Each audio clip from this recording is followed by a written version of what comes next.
بسم الله الرحمن الرحیم. تاسو دلته وینئ د شاده چې هلکان اوس فیلډینګ پریکټس کوي او تقریبا 2 هفتونه دلته موږ په ننګرهار کې لګیا یو. دلته لومړۍ ورځو کې موږ هغه 3 ورځې چې موږ فټنس ته ورغلي دا چې مختلفو ولایتونه لوبغاړي راغلي وو، نو دلته هغه آب و هوا سره دوی موږ بلکې فټنس باندې مکمل کار وکړو. تر هغې نه وروسته موږ دوی سره سکلز باندې دلته کار وکړو، په نټ پریکټس هم ورسره وکړو. نو په دې کې الحمدلله موږ سره هغه کوچز پوره موږ سره هغه پوره یو پیکیج د موږ سره برابر ده. موږ سره بالینګ کوچ او فیلډینګ کوچ او هغسې موږ سره ټرینر او هر لحاظ نه موږ پوره آمادګي ورته نیولې ده او دغه لوبغاړو سره پوره دې په منځ کې دغه لوبغاړو سره څه چې دوی په نټ کې زده کوي هغه بیا موږ هلته په میچ کې هم موږ دغه هلکان ګورو چې په نټ کې دوی څومره څه زده کړه او څومره پورې دوی سره نور کار پکار ده. نو یو ډېر ښه پلان، یو میاشتنی پلان هم ورته جوړ کړی ده دغه ایشیا کپ نه مخکې چې تر اوسه پورې الحمدلله ډېر موفقه روان ده او ښه روان ده. که خدای کول انشاءالله چې په راتلونکي ایشیا کپ کې او تر ورلډ کپ پورې به یو بهترین لوبډله به جوړه شي.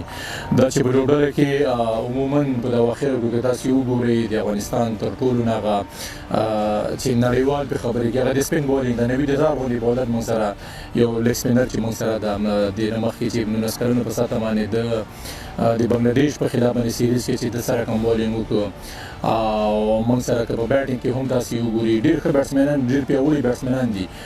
په فیلډینګ کې د موږ ډېر فوکس ده او په فټنس باندې. نو هغه د فټنس او فیلډینګ هغه څه چې نړیوال یا انټرنیشنل معیار ته رسېدل دي، که په فټنس کې موږ هغه ځای ته د هلکان ورسوو، په فیلډینګ یې ورسره ورسوو، انشاءالله په بالینګ او په بیټینګ کې موږ له یو هېواد نه هم کم نه یو. او که خدای کول اول خو هغه ایشیا کپ ټارګېټ ده چې ډېرې ښې لوبې به ترسره کوو. تر دې نه وروسته چې په ویسټ انډیز کې دغه د 19 کلونو جام جهاني کېږي، پر امید یم او ډاډمن یم چې بهترین لوبډله به انشاءالله د افغانستان نمایندګي وکړي.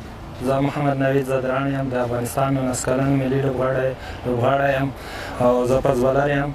واقعا چې موږ سره په بالینګ برخه کې ډېر کار شوی دی او تقریبا 18 نیم شپې کېږي چې موږ دلته راغلي ننګرهار ته او دلته ښه کیم روان دی. سلیمان صافی یم، د 19 کلنو ملي لوبډلې لوبغاړی یم او موږ دا تقریبا 18 ورځې کېږي چې دلته کیم روان دی په ننګرهار ولایت کې او الحمدلله ډېر ښه کیم روان دی. په هره برخه کې لا پیاوړتیا کېږي او نور هم لا ښه کېږي. نو که په بیټینګ په برخه کې دی، که فیلډینګ برخه ده او که فټنس برخه ده.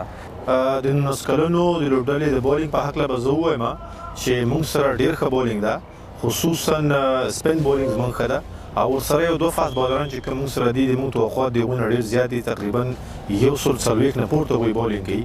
نو زموږ کوشش دا ده چې دا بالران څنګه استعمال شي او په لوبه کې څنګه ښه بالینګ وکړی شي.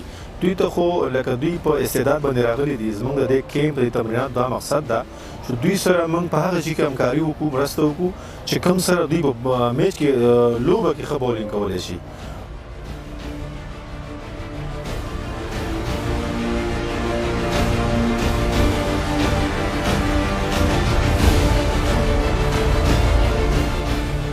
بالکل توپ نیونه د کرکټ اتیا سلنه برخه ده. فیلډینګ که موږ وګورو ډېر زیات تخنیکي او تکتیکي مسایل لري. له انډر 19 سره تر دا دمه موږ د دې په فیلډینګ کې ډېر په بنیادي مسایلو باندې کار وکړ. هغه کې بال نیول دي، هغه کې ډایو ول دي، ځان غورځول دي، یا سلایډ کول دي، یا جک کیچونه نیول دي، پلاټ کیچونه نیول دي.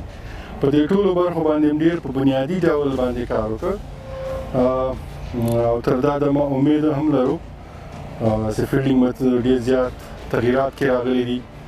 لکه څرنګه چې 2 پریکټسي میچونه موږ وکړل کې موږ فیلډینګ برخه کې ډېر تغییرات ولیدل او د موږ ډېر زیات تمرکز او فوکس په دې باندې ده چې یو ښه فیلډینګ ټیم کولی شي چې میچ وګټي. نو ځکه لګیا یو چې یو ښه ټیم انډر 19 نه دی یو ښه فیلډینګ ټیم جوړ کړو. فیلډینګ برخه ټوټل د یو لوبغاړي په کنټرول کې چې څومره ځان کې جوړولی شي جوړېږي. صرف هغه د لوبغاړي اراده ډېره مهمه او د هغه کمیټمنټ ډېر زیات مهمه او نور په بنیادي ډول باندې باید هغه جوړي او د هغه باید ټکنیکس او ټاکټیکس دي، تخنیکي برخې چې دي په هغه کې څه ستونزه نه وي.